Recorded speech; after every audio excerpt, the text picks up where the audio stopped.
নমস্কার, astrology with joy এই চ্যানেলে সবাইকে স্বাগত জানাই। আজকে এই বৃষ রাশি এপ্রিল মে মাস 2024 কিরকম যাবে এই বিষয়টা নিয়ে আমরা আলোচনা করব। প্রথমেই বলে রাখি, এই এপ্রিল মে মাসটা হচ্ছে অত্যন্ত গুরুত্বপূর্ণ মাস। এই মাসে আপনারা দেখতে পাবেন বিভিন্ন দেশে ভোট, বিভিন্ন কান্ট্রিজে ভোট আছে। তাছাড়াও এই মাসে স্কুলটা শুরু হয়, টিচারদের একটা অত্যন্ত ইম্পর্টেন্ট ফেজ। এই কেন এটা তো খুব মানে বিগিনিং ফেজ। এই জায়গাটা থেকে অনেক রকমের নতুন কাজের সৃষ্টি হয়। অনেকে দেখবেন কর্ম চেঞ্জ করে, একটা জায়গায় কাজ করে সেই জায়গা থেকে অন্য জায়গায় কাজ করতে চলে যায়। হ্যাঁ, তো এই ধরনের ভিন্ন ভিন্ন চেঞ্জেস এই ফেজটাতে হয়। তো এই বিষয়ে আজকে আমরা দেখব যে বৃষ রাশি জাতক জাতিকা যারা আছেন তাদের জন্য এই এপ্রিল মে মাস 2024টা কিরকম যেতে চলেছে। প্রথমেই আসি যে 2 এপ্রিলের পর থেকে 2 এপ্রিল থেকে 25 এপ্রিল এই সময়টা, এই পিরিয়ডটা বুধের বক্রী চলন চলবে, অর্থাৎ রেট্রোগ্রেড মোশন চলবে। এবং এই পিরিয়ডটাতে যেহেতু বুধ আমাদের বৃষ রাশির একাদশ স্থানে থাকবে 9 এপ্রিল অবধি, এবং তারপরে চলে আসবে দ্বাদশ স্থানে। তো এইখানে কিন্তু বুধের থেকে অনেক বেনিফিট পাবে, বৃষ রাশি অনেক বেশি বেনিফিটেড হবে, এবং সেক্ষেত্রে আর্থিক উন্নতিটা অনেক বেশি পাবেন যারা বৃষ রাশির জাতক জাতিকা আছেন, এবং সম্পর্কেরও অনেক উন্নতি হবে। বিবাহিত জীবন ভালো কাটবে, প্রেমিক প্রেমিকা থাকলে তাই সেক্ষেত্রে সম্পর্ক ভালো হবে, উন্নতি হবে। যাদের নতুন সম্পর্কে জড়িয়েও পড়বেন, হয়তো অনেক সময় অনেকেই হয়তো দেখছেন এই পিরিয়ডটায় হয়তো বিয়ের জন্যে হয়তো পাত্র কন্যা খুঁজছে, অথবা কন্যা পাত্র খুঁজে, যাই হোক বিবাহযোগ্য কন্যা পাত্রপাত্রী সে সন্ধানও পেয়ে যাবেন। তো এই পিরিয়ডটাতে অনেক কিছু ভালো ফল কিন্তু আপনারা পাওয়ার একটা সম্ভাবনা রয়েছে।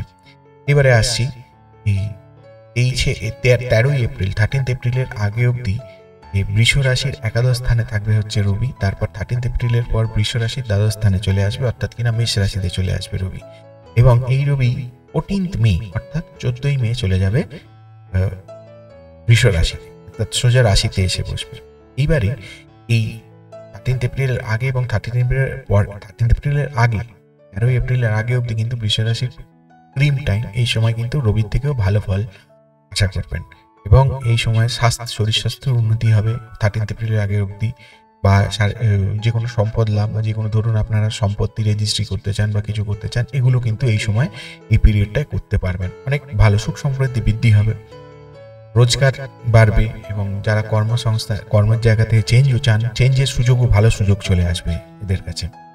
তো 13 এপ্রিল থেকে 14 মে পর আস্তে আস্তে এই এফেক্টটা কমতে থাকবে। এবার নির্ভর করে আপনাদের রবি কতটা ভালো। রবি যদি ছকে খুব ভালো থাকে তাহলে তার একটু বেটার রেজাল্ট পাবেন, ছকে যদি অত স্ট্রং না থাকে তাহলে কিন্তু কম পরিমাণ রেজাল্ট পাবেন, কিন্তু কিছু ভালো রেজাল্ট পাবেন অবশ্যই।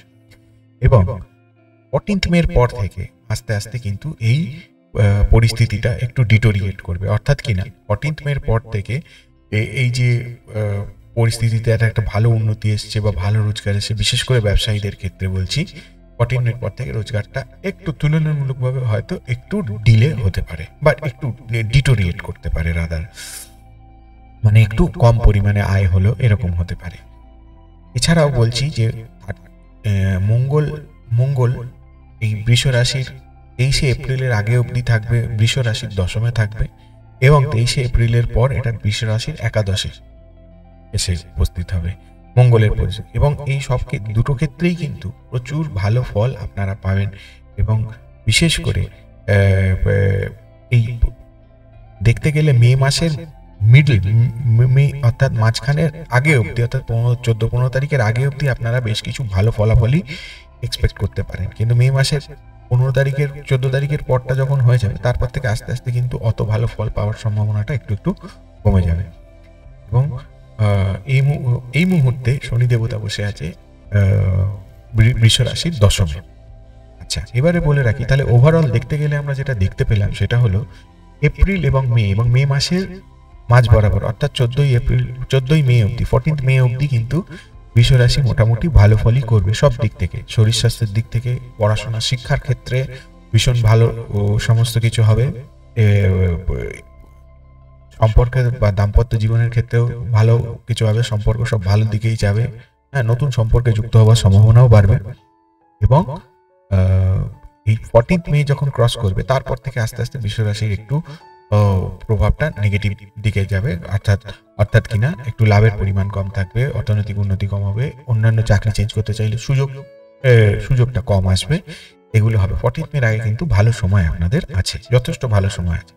এবং বিশেষ করে যেটা আমি বলেছিলাম, এই পিরিয়ডে ইলেকশন, সমস্ত জায়গায় ইলেকশন এবং ভোট আছে, শুধু ইন্ডিয়াতে না, ইন্ডিয়া, আমেরিকা, বাংলাদেশ, ভিন্ন ভিন্ন জায়গায় আপনারা দেখতে পারেন, গুগলে সার্চ দিলেই দেখতে পাবেন ভিন্ন ভিন্ন জায়গায় ইলেকশনস আছে। তো যারা এই পলিটিক্যালি কানেক্টেড, অর্থাৎ কিনা যাদের পেছনে এই রাজনৈতিক কোনো উদ্দেশ্য আছে বা রাজনৈতিকভাবে যারা যুক্ত, বা নেতা নেত্রীরা আছেন, বা নেতা হয়তো বড় মাপের নেতা নন, হয়তো ছোট মাপের নেতা, কিন্তু তবুও প্রচুর লোক আপনার ফলোয়ার আছে, আপনাকে ফলো করে এবং আপনাকে মানে, তো সেই ক্ষেত্রে দেখতে পাবেন আপনাদের যে জনসমর্থনের ব্যাপারটা, দেখবেন 14th মের আগে অবধি বেশ ভালো পাচ্ছেন, 14th মে ক্রস করে গেলে কিন্তু তুলনামূলকভাবে কম পাবেন, অর্থাৎ রাজনৈতিক যে বেনিফিটটা তার পরিমাণটা কিন্তু তুলনামূলকভাবে কমবে।